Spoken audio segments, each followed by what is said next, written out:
નમસ્કાર દર્શક મિત્રો, વોઇસ ઓફ ગુજરાત ન્યૂઝ ચેનલમાં આપનું સ્વાગત છે। સમાચારમાં વિશેષ જોઈએ તો મહેમદાવાદ સિદ્ધિવિનાયક મંદિરમાં દર્શનાર્થીઓ ઉમટ્યા।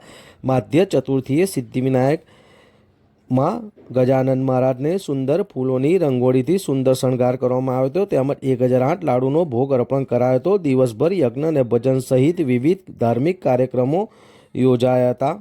મહેમદાવાદના સુપ્રસિદ્ધ વાત્રક નદીને કિનારે આવેલ ગણેશાકાર શ્રી સિદ્ધિવિનાયક મંદિરમાં અંગારકી અને મધ્ય ચતુર્દશીને લઈને દર્શનાર્થીઓની ભારે ભીડ જોવા મળી હતી। આ દિવસનું વિશેષ મહત્વ હોવાથી ખાસ પૂજા અર્ચનાનું પણ આયોજન કરવામાં આવ્યું હતું। માધ્ય મહિનામાં આવતી ગણેશ જયંતીને માધ્ય શુક્લ ચતુર્થી, તિલકુંડ ચતુર્થી અને વરદ ચતુર્થી તરીકે પણ ઓળખવામાં આવે છે। કહેવાય છે કે આ દિવસે ભગવાન ગણેશનો જન્મ થયો હતો। ખાસ કરીને મહારાષ્ટ્રમાં માધ્ય ચતુર્થીની ભક્તિભાવપૂર્વક ઉજવણી કરવામાં આવે છે। શ્રદ્ધાળુઓ ઘરમાં 1.5 દિવસના ગણપતિને લાવીને તેમનું વિશેષ પૂજન અર્ચન કરે છે। ભગવાનને લાડુ મોદકનો પ્રસાદ અર્પણ કરવામાં આવે છે।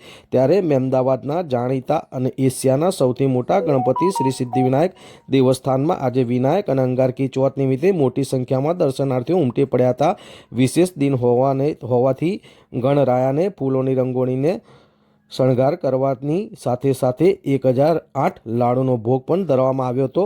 આ ઉપરાંત મંદિર પરિસરમાં વિશેષ યજ્ઞ અને ભજનનું પણ આયોજન કરવામાં આવ્યું હતું। આમ શ્રી સિદ્ધિવિનાયક દેવસ્થાન ખાતે ગઈકાલે અંગારકી ચોથ અને વિનાયકી ચોથને લઈને મોટી સંખ્યામાં ભક્તોએ દર્શનનો લાભ લીધેલ હતો।